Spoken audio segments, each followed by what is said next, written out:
నామమున అందరికీ కృతజ్ఞతాస్తుతులు చెల్లించుకొనిచున్నాము. ఈరోజు వాక్యంలోకి వెళ్లే ముందు ప్రార్థించుకుందామండి. స్తుతులకు ఆసీనుడైన దేవా నీకు వందనములు, నీకు స్తోత్రాలు నాయన ప్రభ. దయగల మా తండ్రి, కృపగల దేవా నీకు వందనములు, నీకు స్తోత్రాలు నాయన. గడిచిన కాలం అంతే మమ్మల్ని కాచి కాపాడి సజీవ రెక్కల కింద ఉంచినందుకు నీకు వందనములు, నీకు స్తోత్రాలు నాయన ప్రభ. ఎంతోమంది నాయన ప్రభ నీ యందు నిద్రించి ఉన్నారు నాయన ప్రభ. వారందరినీ నీ రాజ్యంలో చేర్చుకోమని అడుగుచున్నాము నాయన ప్రభ. వరదలలో కొట్టుకుపోచున్నారు ప్రభ, వారిని రక్షించమని అడుగుచున్నాం ప్రభ. నీళ్లు లేక బాధపడుచున్నారు ప్రభ, వాళ్ళకి నీళ్లు దయచేయమని అడుగుచున్నాం ప్రభ. వరదలు తగ్గుటకు సహాయం చేయమని అడుగుచున్నాం ప్రభ. వారికి సరైన సహాయం అందుటకు, సరైన ఆహారం అందుటకు నాయన సహాయం చేయమని అడుగుచున్నా ప్రభ. నీకు సమస్తమును సాధ్యము దేవా. నీవు తలుచుకుంటే నేను ప్రభ ప్రతీది సాధ్యమవుతుంది నాయన ప్రభ. నీ చిత్తం లేనిదే ఏమీ జరగలేదు నాయన ప్రభ. వారిని క్షమించమని, వారు ఏమైనా తప్పులు చేస్తుంటే క్షమించమని అడుగుచున్నా ప్రభ. మేమును కూడా ఏమైనా తప్పులు చేస్తుంటే క్షమించమని అడుగుచున్నాము నాయన ప్రభ. మమ్మల్ని సజీవ రెక్కలో ఉంచినందుకు నీకు స్తోత్రాలు, నీకు వందనాలు నాయన ప్రభ. మమ్మల్ని క్షేమంగా ఉంచినందుకు నీకు లెక్కలేని స్తోత్రములు చెల్లించుకునిచున్నాము నాయన ప్రభ. ప్రతి ఒక్కరికి వాక్యము విని వాక్యం ద్వారా అనుసరించే భాగ్యమును దయచేయమని అడుగుచున్నాం ప్రభ. అనుసరించే ధన్యతను దయచేయమని అడుగుచున్నాం ప్రభ. మా వలన కాదు కానీ ప్రభ, నీ మాట వలన మేము బ్రతుకుటకు సహాయం చేయమని అడుగుచున్నాం ప్రభ.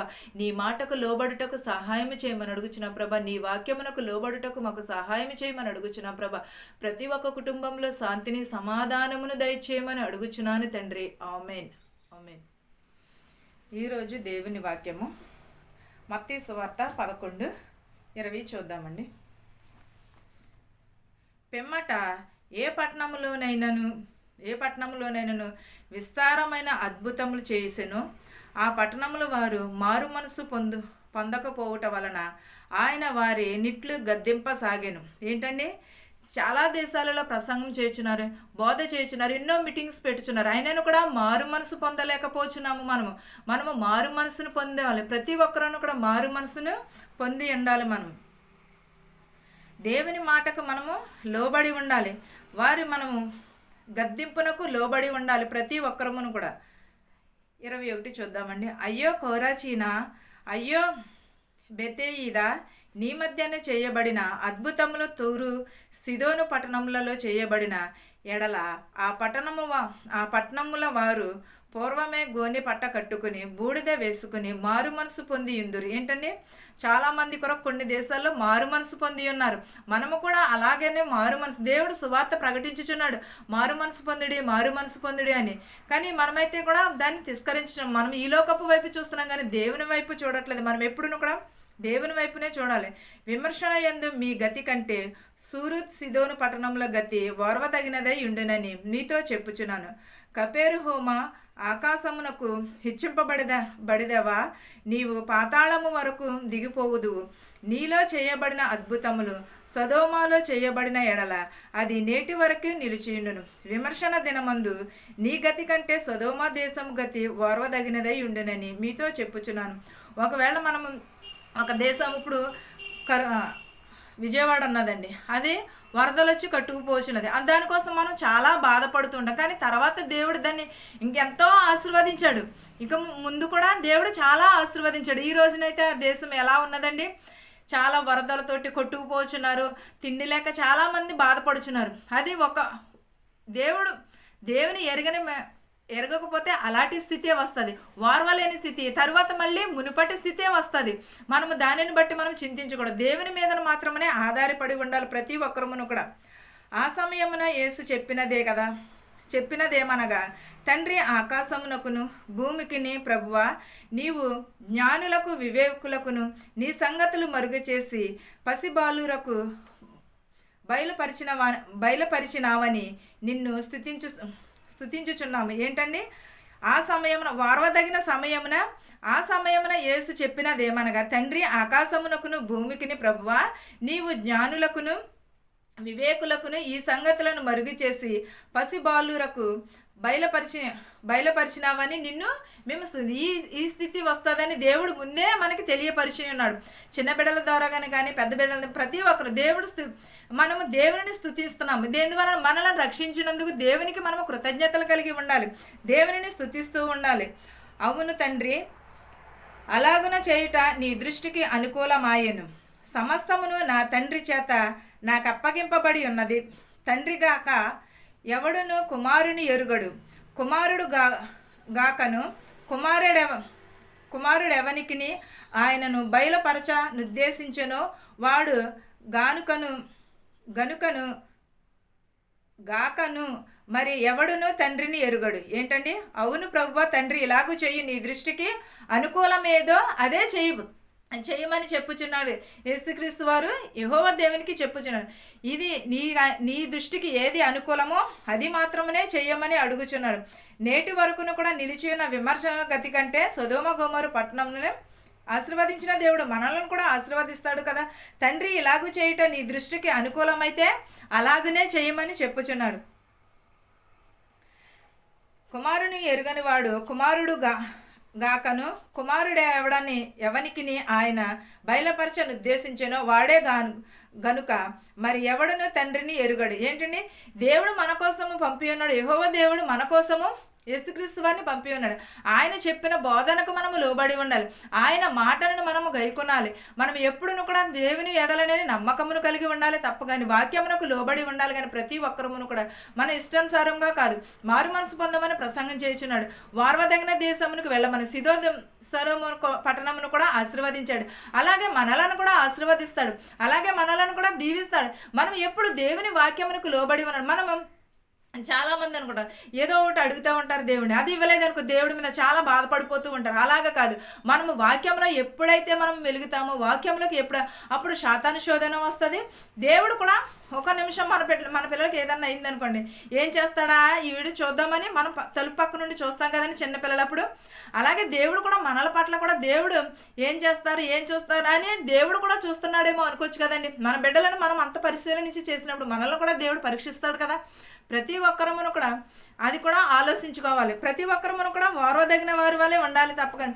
ఈ రోజుల్లో చాలా ఇలాగే ఉన్నది. ఈలోక సంబంధమైనది అయితే మాత్రము ఎంత మాత్రమును కూడా వ్యర్థము, ప్రతిదీ వ్యర్థమే. ఈలోక దేవుని వాక్యము మాత్రమే నిలిచియుండును, దేవుని మాటలు మాత్రమే. ఆకాశముని భూమిని కూడా నీవు జ్ఞానులకు వివేకులకు కూడా ఈ సంగతులను మరుగు చేసి పసిబాలులను కూడా బయలుపరిచిన వాడు. అందును బట్టి మనం దేవుని స్తుతించాలి. అవునంటే తండ్రి అలాగే చేయుట దేవుని దృష్టికి ఏది ఇష్టమో అది మాత్రమే చేయమన్నాడు. మనమైతే అలాగ కాదు కదా, మన ఇష్టం వచ్చినట్టు చేస్తూ ఉంటాం. అలా యేసుక్రీస్తు వారు అయితే మాత్రం దేవునికి ఏది ఇష్టమో అదే చేయమని చెప్పుచున్నాడు. తండ్రి ఎరుగడని ప్రయాసపడి భారము మోసుకుచున్న సమస్త జనులారా నా యొద్దకు రండి, నేను మీకు విశ్రాంతిని కలుగచేతును. ఏంటండి? మనము ఇవన్నీ కూడా బయలుపరిచినప్పుడు దేవుని యొద్దకు వెళ్ళి మనం ఎంతో భారముతో దేవుని యొద్దకు వెళ్తే దేవుడు అది ప్రతిదీ కూడా తీసివేస్తానని చెప్పుచున్నాడు. ప్రతి భారమును కూడా తీసివేస్తాను. ప్రయాసపడి భారము మోసుకున్న జనులారా నా యొద్దకు రండి, మీకు విశ్రాంతిని కలుగజేస్తాను. విశ్రాంతి అనగా నిద్రపోవడం కాదు, దేవుని సన్నిధికి వెళ్ళి మనము స్తుతించుట.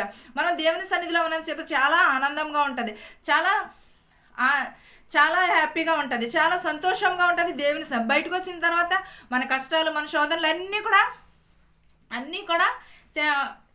గుర్తుకొస్తూ ఉంటాయి. మనం దేవుని సన్నిధిలో ఉన్నంత ఇదిగా మనం ఇంటి దగ్గర ఉన్నాము. దేవుని సన్నిధికి వెళ్ళి ఒక దినము గడుపుట కంటే 1000 దినముల శ్రేష్టం. దేవుని సన్నిధిలో ఒక దినము గడపకపోయినా కూడా 1000 దినముల నష్టమని చెప్పుచున్నాడు. మనం దేవుని సన్నిధిలోని మనం విశ్రాంతి తీసుకోవడం అంటే దేవుని సన్నిధికి వెళ్ళి నిద్రపోవడం కాదండి. మనము వాక్యమును వినుట, వాక్యమునకు లోబడుట, వాక్యము విని మనము దానిని అనుసరించి నడుచుకునుట. అంతేగాని మనం దేవుని సన్నిధికి వెళ్ళి నిద్రపోవడు కదా. నేను సాత్వికుడను, దీన మనసు గలవాడను గనుక మీ మీద నా కాడి ఎత్తుకుని నా యొద్ద చేర్చుకుని నుండి అప్పుడు మీ ప్రాణములకు విశ్రాంతి దొరుకును. ఏంటండి? దేవుడు సాత్వికుడు, దీన మనసు గలవాడు గనుక మన భారము దేవుని మీద వేసుకుని మన కాడే దేవుడు మోస్తానని చెప్పుచున్నాడు. నా యొద్దకు రండి, మీకు విశ్రాంతిని కలుగ చేస్తానని చెప్పుచున్నాడు. అప్పుడు మీ ప్రాణములకు విశ్రాంతి దొరుకునని చెప్పుచున్నాడు. దేవుని ఎదుటికి వెళ్తే మనం మన భారం అంతా కూడా దేవుడు ఎత్తుకుని దేవుడి కాడని మోస్తాను, అప్పుడు మీకు విశ్రాంతి కలుగ చేస్తానని చెప్పుచున్నాడు. ఏలయనగా నా కాడి సులువుగాను నా భారము తేలికగాను ఉన్నవి. ఏంటండి? దేవుని భారము తేలికగాను సులువుగాను ఉన్నవని చెప్పుచున్నాడు. అలాగే మనము దేవుని ఎడల వాక్యమునకు లోబడి ఉంటే మనం ఎప్పుడూ కూడా ప్రతిదీ కూడా తేలికగానే అనిపిస్తుంది. వాక్యమును వ్యతిరేకించి వాక్యమునకు లోబడని వెళ్ళని వాడు ప్రతి ఒక్కరూ కూడా శ్రమల పాలే అవుతారు. ప్రతి ఒక్కరూ కూడా శ్రమలకు మాత్రమే లోనవుతూ ఉంటారు. నీవును నేను కూడా దేవుని వాక్యం ప్రయాసపడి భారము మోసుకుని మనం దేవుని యొద్దకు వెళ్తే దేవుడు మనకి ఏం చేస్తానని విశ్రాంతిని కలుగజేస్తానని చెప్పుచున్నాడు. విశ్రాంతి అనగా నిద్రపోవడం కాదు, దేవుని సన్నిధిని దేవుని స్తుతించుట, దేవుని వాక్యమును మనం హృదయంలో నింపుకుని దాని ద్వారా మనము నడుచుకున్నట. దేవుడు మన కాడిని మోస్తానని చెప్పుచున్నాడు. ఎప్పుడు మనకి విశ్రాంతిని కలిగి దేవుని సన్నిధిలో మన భారం అంతా కూడా దేవునికి అప్పగించుకుంటే దేవుడు మనకు ఆయన మన భారమును ఎత్తుకుని మనకి విశ్రాంతిని కలుగచేస్తానని అని చెప్పుచున్నాడు. ప్రతి ఒక్కరూ కూడా దేవుని కాడి ఎలా ఉంటుంది, సులువుగాను భారముగాను ఉంటుంది. దేవుని కాడే మోయటం అంటే చాలా కష్టము. దేవుని బోధించేస్తున్నారు, లేకపోతే ఇవన్నీ చేస్తున్నారు కదా, వీళ్ళ ఇలా నుంచి బోధించేస్తున్నారేమో అని అనుకున్నాను. కానీ దేవుని వాక్యమును బోధించుట కూడా చాలా వినయం కలిగి ఉండాలి. మన ప్రవర్తన జాగ్రత్తగా ఉండాలి, మన నోరు జాగ్రత్తగా ఉండాలి, ప్రతిదీని కూడా జాగ్రత్త కలిగి ఉండాలి. వాక్యము బోధించేయటం అంటేనే సరిపోదు. మనం బోధించినప్పుడు దీనికి వాక్యమునకు మనం లోబడి ఉంటున్నామా, లేకపోతే వాక్యమునకు వ్యతిరేకంగా ఉంటున్నామా అనేది కూడా మన హృదయాన్ని మనం చెప్పడం చాలా ఈజీ అనుకుంటాం. కానీ మాటలు మాట్లాడుకున్నంత ఈజీ కాదు వాక్యం మాట్లాడుకోవడం అంటే. వాక్యం అనేది రెండంచుల ఖడ్గము వంటిది. అది వెట్టి నుంచి ఎలా వస్తుందో కూడా తెలియదు. మనం ఎప్పుడూ కూడా వాక్యం చదివినప్పుడు కానీ వాక్యము చెప్పేటప్పుడు కానీ చాలా జాగ్రత్త కలిగి ఉండాలి. మన మాటను మన చూపును మన స్వాధీనంలో ఉంచుకోవాలి. ఎప్పుడూ కూడా వాక్యమును మాత్రమే బోధించాలి, ఇతర విషయాల కోసం కాదు, ఇతర వాటి కోసం కాదు. ఎప్పుడూ కూడా వాక్యమును మాత్రమే. చాలామంది ఈ రోజులు ఏం చేస్తున్నారంటే వాక్యం కొంచెం చెప్తున్నారు, ఇతర విషయాలు ఎక్కువ చెప్తున్నారు. అది దేవుడు వాళ్ళకి శిక్ష విధించుకుంటాడు. ఎంత ఒకళ్ళు మాత్రం దూషించి మాట్లాడు. ఒకవేళ సపోజ్ వారికి అర్థమయ్యేలాగా చిన్నదేదో చెప్పొచ్చు, కానీ అలాంటి మాటలు మాట్లాడకూడదు. ఎవరైనా కూడా ఎదుటివారిని దూషించి వాక్యం సూటిగా మాత్రమే బోధించమని చెప్పుచున్నాడు. మనము వాక్యముగాను మాత్రమే బోధించమని చెప్తున్నాడు, కానీ ఇతర విషయంలో బోధించమని ఎంత మాత్రమని కూడా దేవుడే స్వయంగా మారు మనసు పొందుడని చెప్పుచున్నాడు. దేవుడు మారు మనసు కోసం బోధించుచున్నాడు. అలాంటినప్పుడు మనం ఇంకెంత జాగ్రత్త కలిగి ఉండాలి. వాక్యం చెప్పేటప్పుడు చాలా జాగ్రత్త కలిగి ఉండాలి. మనం ప్రతి ఒక్కరమును కూడా ఈ వాక్యమునకు మాత్రమే లోబడి ఉండాలి, కానీ ఈ లోకపు వైపు కాదు, ఈ లోకపు ఆశల వైపు కాదు. మనం ఎప్పుడూ కూడా వాక్యమునకు లోబడి ఉండాలి. ప్రతి ఒక్కరమును కూడా వాక్యమునకు మాత్రమే లోబడి ఉండాలి. మత్తయి సువార్త 12 మొదటి అధ్యాయం చూద్దామండి. ఆ కాలమందు యేసు విశ్రాంతి దినమున పంట చేలలో పడి వెళ్ళుచుండగా ఆయన శిష్యుల ఆకలి గొని వెన్నెలు త్రుంచి తినసాగిరి. ఏంటండి, ఆ దినమున యేసుక్రీస్తు వారు బోధ చేయుచు వెళ్ళుచుండగా విశ్రాంతి దినమున వారు వెన్నెలు తుంచి. విశ్రాంతి దినం అనగా చాలామందికి విశ్రాంతి దినం అంటే చర్చికి వెళ్ళటమే విశ్రాంతి దినం అనుకుంటారు. కానీ చర్చికి వెళ్ళటం కాదండి. విశ్రాంతి దినమున ఏ పని కూడా చేయకూడదు. 10 ఆజ్ఞల్లో ఉంటుంది కదండి, మీ గాడిదనైనా మీ ఇంటి పని మనిషినైనా కూడా ఏమీ కూడా చేయకూడదు. విశ్రాంతి దినం అనగా శుక్రవారం 6 గంటల నుంచి శనివారం 6 గంటల వరకు కూడా విశ్రాంతి దినమే. విశ్రాంతి దినం అంటే విశ్రాంతి దినము. ఈ విశ్రాంతి దినమున మనం ఏమీ కూడా చేయకూడదు. పరిశుద్ధమైన దినము కాబట్టి దాన్ని పరిశుద్ధముగానే ఉంచాలి. అందును బట్టి యేసుక్రీస్తు వారు ప్రసంగం చేయొచ్చు చేలబడి వెలిచినప్పుడు శిష్యులకు ఆకలేసినప్పుడు తించుకుంటే అది కూడా ఒక నేరమే అని యేసుక్రీస్తు వారు శిష్యులు తించుకున్నా కూడా యేసుక్రీస్తు వారిని సిలువేసే ముందు యేసుక్రీస్తు వారి మీదే మోపి ఉన్నారు. అది కూడా ఇలాగ తుంచి ఉన్నాడని శిష్యులు ఆకలి కొనిన వెన్నెలు త్రుంచి తినసాగాను. పరిశ్రయులు అది చూచి, ఇదిగో విశ్రాంతి దినమున చేయకూడనది నీ శిష్యులు చేయుచున్నారని ఆయనతో చెప్పగా ఆయన వారితో ఇట్లా నేను తనను తాను తనతో కూడా నున్న వారును ఆకలి కొనిన ఉండగా దావీదు చేసిన దాన్ని గూర్చి మీరు చదవలేదా? అతడు దేవుని మందిరంలో ప్రవేశించి యాజకులే తప్ప తానైనను తనతో కూడా ఉన్నవారినైనను తినకూడనే సముఖంపు రొట్టెలు తినెను. మరియు యాజకులు విశ్రాంతి దినమున దేవాలయంలో విశ్రాంతి దినమున ఉల్లాసించియు నిర్దోషులై ఉన్నారని మీరు శాస్త్రుల యందు చదవలేదా?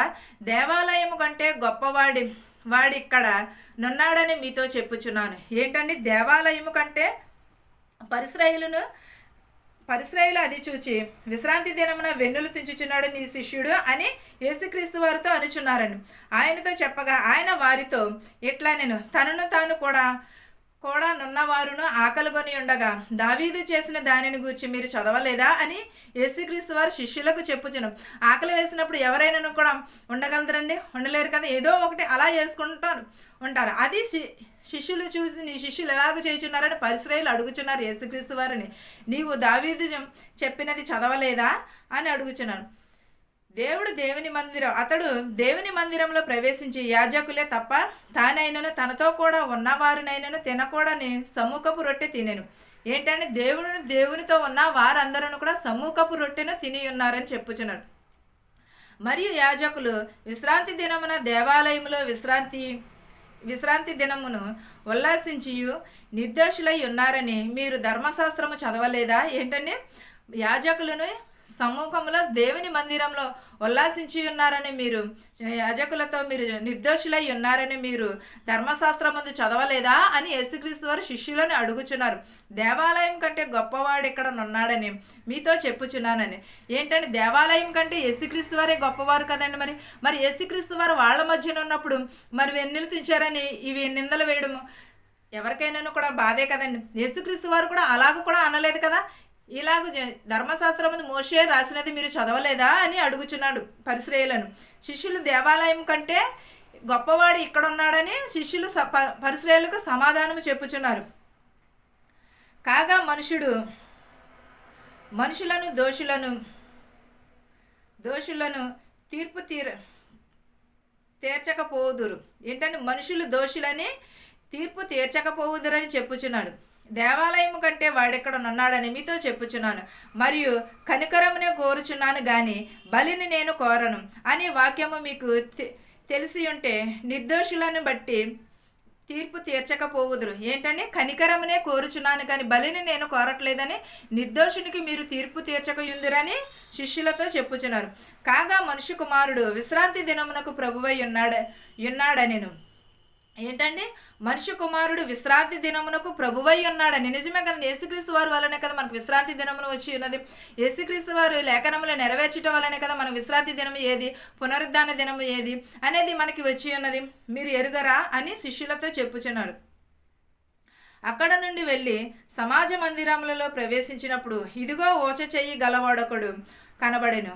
వారు ఆయన మీద నేరము మోపవలెనని విశ్రాంతి దినమున స్వస్థపరుచుట న్యాయమా అని ఆయనను అడిగిరి. అందుకు ఆయన మీలో ఏ మనుషునికైనను ఒక గొర్రెయుండి అది విశ్రాంతి దినమున గుంటలో పడిన ఎడల దాన్ని పట్టుకుని పైకి తీయడా? గొర్రె కంటే మనుషుడెంతో శ్రేష్ఠుడు కాబట్టి విశ్రాంతి దినమున మేలు చేయుట ధర్మమే అని చెప్పాను. ఏంటంటే దేవాలయంలో యేసుక్రీస్తు వారు విశ్రాంతి దినమున ఉండగా ఒక ఓచ చెయ్యి గలవాడు వచ్చి వారిని స్వస్థపరచమంటే స్వస్థపరచుటలో వారు స్వస్థపరచుట వలన దేవుని కూడా నిందించి ఉన్నారండి. నీవు విశ్రాంతి దినం ఎలాగో చేయట మంచిది కాదని యేసుక్రీస్తు వారినే నిలదీసి అడుగుతున్నారు. మనుషుడు శ్రేష్టమైన వాడు కాదా అని అడుగుచున్నాడు. గొర్రె ఒకవేళ మనకి ఏదైనా ఇప్పుడు గొర్రెలైనా మేపుతున్నారు కదండి. అలాంటినప్పుడు అది గుంటలో పడినప్పుడు అది మనం విశ్రాంతి దినమా ఏంటనేది కూడా మనం చూడం కదా. అయ్యో పడిపోయిందని లేవదీస్తూ ఉంటాం. అలాగే యేసుక్రీస్తు వారు కూడా వచ్చ చేయగలవారిని స్వస్థపరచుట వలన వారికి స్వస్థత కలిగిన అందును బట్టి వారిని అది కూడా ఒక నేరమే అని అనుచున్నారు పరిసయ్యులు. విశ్రాంతి దినమున మీరు అలాగ చేయుట తప్పు కదా అని యేసుక్రీస్తు వారిని అడుగుచున్నారు. గొర్రె కంటే మనుషుడు శ్రేష్టమైన వాడు కదా అని కూడా అడుగుచున్నాడని.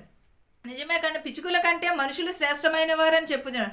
గొర్రె కంటే కూడా మనుషులు శ్రేష్టమైన వారని చెప్పుచున్నారు. అయినను కూడా మనం ఇంత శ్రేష్టమైన జీవితంలో దేవుడు మనకి ఇచ్చినప్పుడు దేవునికి మనం ఎందును బట్టి మనం లోబడలేకపోతున్నాము? మనం ఎందువలన దేవుని తిరస్కరిస్తున్నాము? దేవుడు మనకు తీర్పు తీర్చునని చెప్పుచున్నాడు. దేవుడి తీర్పు కాలం ఎప్పుడో మనం చనిపోయిన తర్వాత ఉన్నదిలే, ఈ లోకంలో మనం ఎలాగ బ్రతికేయచ్చులే అని అనుకుంటున్నారు తప్ప కానీ మనకి తీర్పు రోజు ఒక ఉన్నది. మనం ఈలోపు మారు మనసును పొందాలి.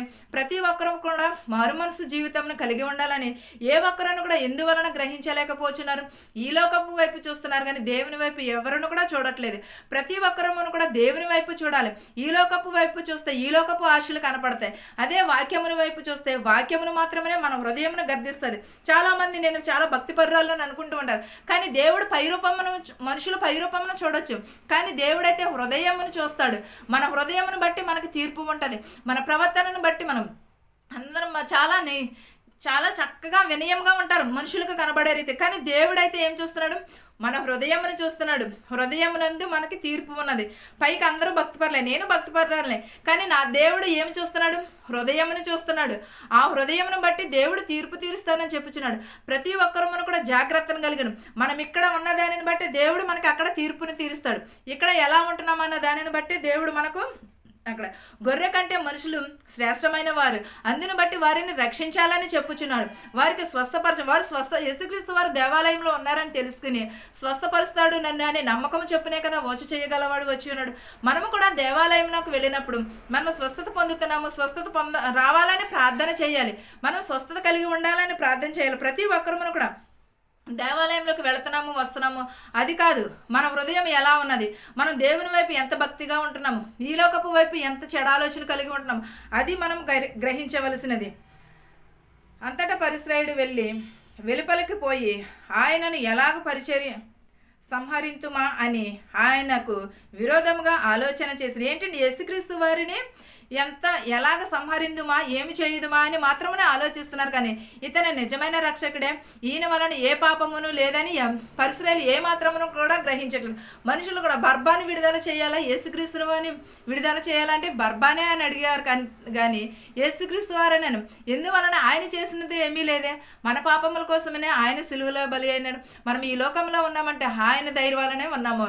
ఆయన మన కొరకు సిలువలో బలి అవ్వడం వల్లనే మనం ఇలాగ సురక్షితంగా ఉండగలుగుతున్నాం. కానీ దేవుని కృప దయ లేకపోతే మనం ఏమాత్రమును కూడా ఈ భూమి ఎన్నో దేశాలు కొట్టుకుపోతున్నాయి, ఎంతోమంది చనిపోతున్నారు తిండి లేక, ఒక ప్రాణం కాపాడుకుంటూ చెట్లలోని పొట్టుల్లోని ఉన్నారు. ఆయనను కూడా మనం దేవుడి అంటే మనకి ఎందుకని ఇంత నిర్లక్ష్యం చేసినాం? ఒక్కసారి మన హృదయాన్ని మనం పరిశీలన చేసుకుందాం. దేవుని ఎడల ఎంత మనము వినయము ఉన్నది, మనము ఎంత భాగ్యమును కలిగి ఉన్నాము, దేవునికి మనము వాక్యములకు ఎంత లోబడి ఉన్నాము, వాక్యంలో ఎలాగ ఉన్నాము, మనము హృదయము వాక్యంలో ఎంతవరకు ఉన్నది మన హృదయంలో వాక్యము అని కూడా మనం ఒక్కసారి పరిశీలన చేసుకుందాం. ఈ రోజు నుంచే మనం ప్రతి ఒక్కరూ కూడా మన హృదయమును మనం పరీక్షించుకుందాము. వాళ్ళకంటే గొప్పవాళ్ళం కాదు కదండి, దేవుని యందు నిద్రించిన వారి కంటే మనం గొప్పవారం కాదు కదా. అలాగే మనము దేవుని వాక్యమునకు మనము లోబడి ఉండాలి. ప్రతి ఒక్కరూ కూడా ఈ లోకంలో జరిగే వాటి కోసమైనా సరే చూసి మనము దేవుని వాక్యమునకు లోబడదాము. ప్రతి ఒక్కరూ కూడా మారు మనసును, కనికరమును, సమాధానమును కలిగి ఉందాము. మన సహోదరి ఎడల ప్రతి ఒక్కరూ కూడా కనికరమును, సమాధానమును కలిగి ఉందాం. ఈ వాక్యమును మీకును మాకును మన కుటుంబాలకు అందరికీ కూడా తోడయ్యుండును గాక. ఆమేన్. ప్రార్థించుకుందామని. స్తుతులకు ఆసీనుడైన దేవా నీకు వందనములు, నీకు స్తోత్రాలు నాయన ప్రభా. దయగల మా తండ్రి, కృపగల దేవా నీకు వందనములు నాయన ప్రభా. నాయన నీకు స్తోత్రము నాయన ప్రభా. మా శత్రువుల్ని మిత్రువుల్ని దీవించమని అడుగుచున్నా ప్రభా. ప్రతి ఒక్క కుటుంబంలో శాంతిని, సమాధానమును దయచేయమని అడుగుచున్నాము నాయన ప్రభా. నేను గర్భిణీ స్త్రీలకు సిలువైన కానుక దయచేయమని అడుగుచున్నా ప్రభా. బాలెంతలను దీవించమని అడుగుచున్నా ప్రభా. పిల్లలు లేని వరకు పిల్లలు దయచేయమని అడుగుచున్నా ప్రభా. యవనస్తులను దీవించమని అడుగుచున్నా ప్రభా. యవనరాళ్ళని దీవించమని అడుగుచున్నా ప్రభా. బాలింతలను కూడా దీవించమని అడుగుచున్నా ప్రభా. ఆపరేషన్లు చేయించుకున్నారు ప్రభా. వారి గాయములను ముట్టమని అడుగుచున్నాం ప్రభా. వారి రోగములను స్వస్థపరచమని అడుగుచున్నాం ప్రభా. ప్రతి ఒక్కరిని ప్రభా నేను దీవించమని అడుగుచున్నా ప్రభా. ఎంబసీలో పని లేక చాలామంది బాధపడుచున్నారు ప్రభా. వారికి పని దయచేయమని అడుగుచున్నా ప్రభా. నాయన ప్రతి ఒక్కరికి నేను మెడికల్కి వెళ్ళుచున్నారు ప్రభా. మెడికల్లో పాస్ అయ్యేందుకు సహాయం చేయమని అడుగుచున్నా ప్రభా. ఇతర దేశంలో ప్రయాణం పెట్టుకున్నారు ప్రభా. వారి ప్రయాణం అంతట్లో తోడునేడుగా ఉండమని అడుగుచున్నా ప్రభా. ఇండియా నుంచి ప్రభా, కోయిట్ నుంచి ఇండియాకి రావాలని ప్రయాణం పెట్టుకున్నారు ప్రభా. వారిని కూడా ప్రభా సురక్షితంగా వచ్చేటకు సహాయం చేయమని అడుగుచున్నాము నాయన ప్రభా. ఇంకనూ ఎవరినైతే మర్చిపోయింటే వారందరినీ కూడా దీవించమని అడుగుచున్నాం ప్రభా.